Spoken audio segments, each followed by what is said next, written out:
Sanibonani, welcome back to enye video. Ngiyabonga kakhulu ukuthi ungene. Thank you very much. Ngicela subscribe mangaba subscribe, please do so. Like video, share video kanti wabuke nama-ads mangabe ke they pop up video idlala. Now guys, kunalolu daba lo bhodi okuthiwa ke uNdodana Chuma oba nje elana eMzansi guys, kuthiwa usuka e-UK. Ubehlala e-UK nonkosikazi wakhe nezingane ezimbili. Ebanjwa nje nayo guys ngale usuke enze into embi edlula ububi. Kusolakala ukuthi unguyena obulela unkosikazi wakhe nezingane ezimbili abatholakala bedindizile lapha emzini wabo se-UK. Uma betholakala beshonile nje guys, uyadingwa ke ubaba wezingane nomyeni kaSisandile guys. Kubonakala ngathi kuthiwa ke uyaphuma e-UK wayongena kwelase Dubai, wasuke eDubai wabuya eSouth Africa wadlula waye eZimbabwe. Kushuthi ekufikeni kwakhe eZimbabwe wajika weza lana ngaseMzansi. So uNdodana Chuma ungokudabuka eZim guys ngokuzalwa, kusho ukuthi ke kudala bephila ke kwelase UK yena nomkakhe ebesebenza futhi besebenzela kahle ngathi ngabantu abazimele ade bezimele kahle anyway. So ukuthi kusuke kwangenani angazi bafethu kusolakala ukuthi nguye oyenze lesi senzo, ngoba if akuyena ngempela awuntshela ukuthi yini emenza ahambe kangaka angene emazweni, angene laphume ubaleka. If ngempela ngoba phela masiphosta kukhona abantu abathi why nithi nguye, wathi if akuyena, wathi if yena lo mama mhlambe baxabene, lo mama wasale yibulala nengane, yena wasebalekani is my question. Abantu ukuthi sometimes guys, common sense is not common. Angeke nje mbaleke ngidabula amazwi ngihambe ingena la mphuma ngihambe la ngene mphuma ngingenalo icala. I know ukuthi kuthiwa innocent until proven guilty, sizolinda ke. But umbuzo wami uthi yini emenza ke manje abaleka hambe dabula amazwi wena? Kuthiwa ayikho vele indize engasuka kwela se-UK, it is straight eZim, right? Ukuze ufike eZim kusho kuzomela phela usuke lapho ungene kwamanye amazwe ungena ngakhulukazi la eSouth Africa wehlela ubuso uthathe inye futhi edlulele eZim. Kuthiwa ke yena ungene kwela seDubai, wasuke eDubai weza la, wasuke eSouth Africa waphuma mhlawumbe waye kube eZim, esuke eZim wajika weza la. Ekubuya kwakhe seboshwa lana soluphumela udaba nesithombe sakhe sisi out there. Uyadingakala uNdodana Chuma ukuthi unkosikazi nezingane batholakale bedindilezile. Yena nje nangu uyaphuma uyangena ubalekani ufihlane. If ngempela he did nothing, mphendula phela bathi hayi wayenemjaja, wathi if akunguye shut up. Yo guys vele bangicase ngoba mina umbuzo wami ukuthi okay mhlamba akusunguye ubalekani. Isibhamu bese sithengelana kuthiwa ke amaphoyisa amthole nesibhamu kutholakala ukuthi sithenge Alex, bese sithengelana ke sona isibhamu esingeke emthethweni futhi.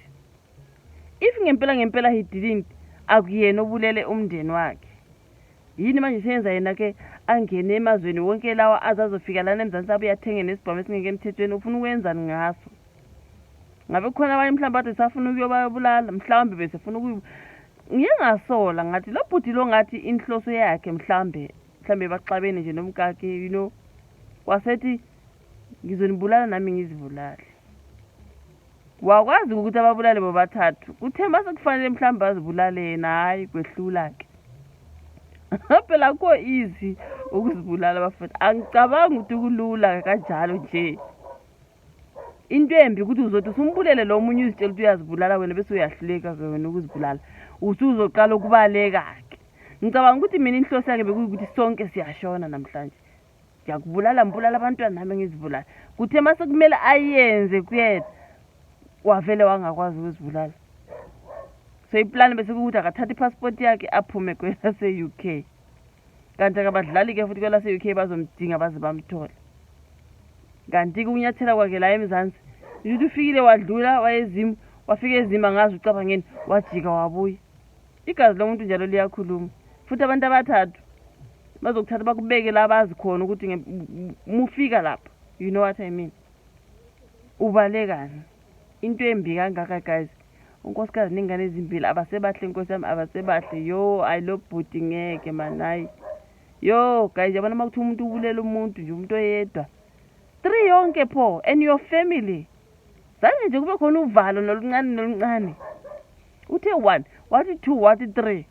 Akazange azikhuze ngisho nakancane. hayi ningathi phela kusunguye, hayi ningathi akusunguye, then ubani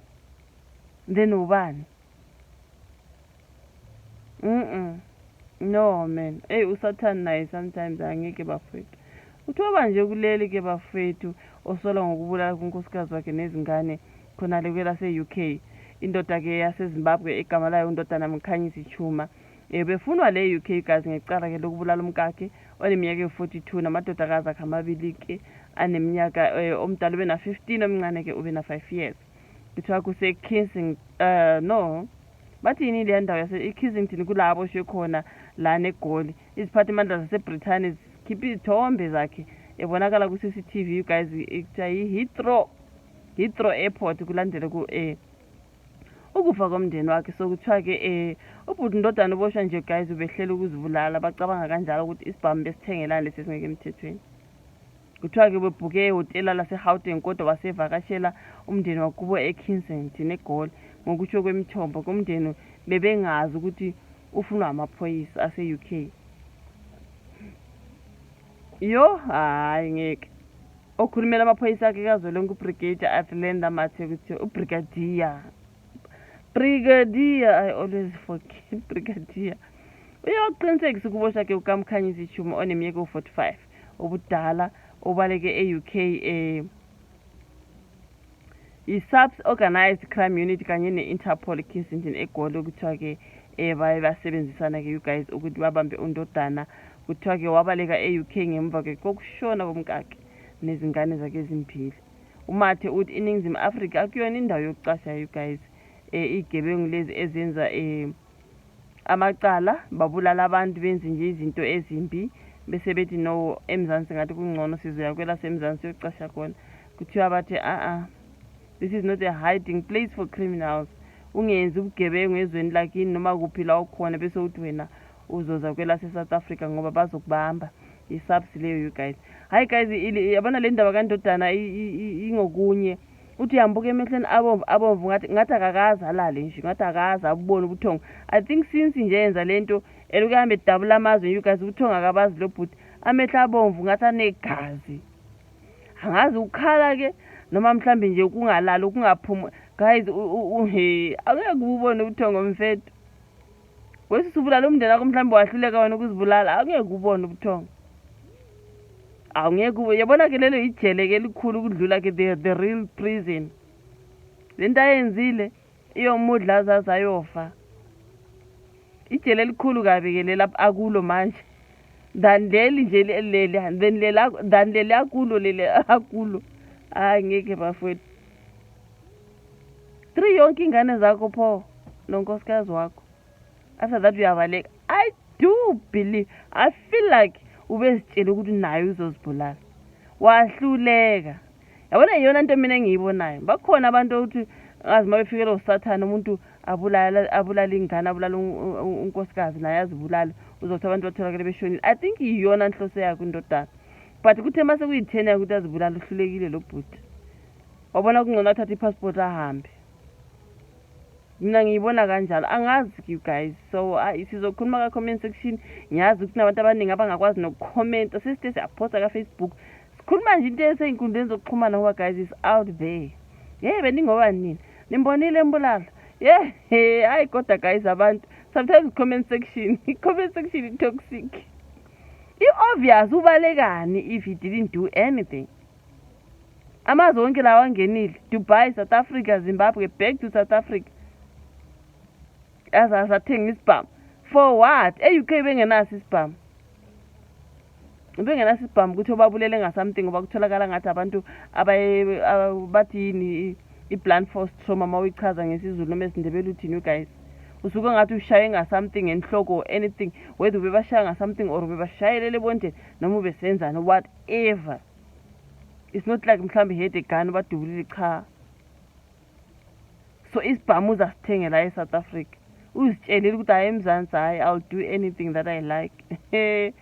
Athi amaphoyisa ningaqali nizitshele leyo nto sizonibopha. Hey guys, yabona lento enziwe nguNdodana mina yanginyanyisa bafowethu like no. Eyibuka lezi ngane inkosi yamasezinhle uma wazo lo bhuti man. Yini le ngake ngakade bengeke bayisolve as a family. azakhethe nje ukubabulala bafowethu. Khona manje bukuthi unjani? Omunye umuntu uzathi he's dead, lo muntu ungathi nje ufile nje noma ehamba.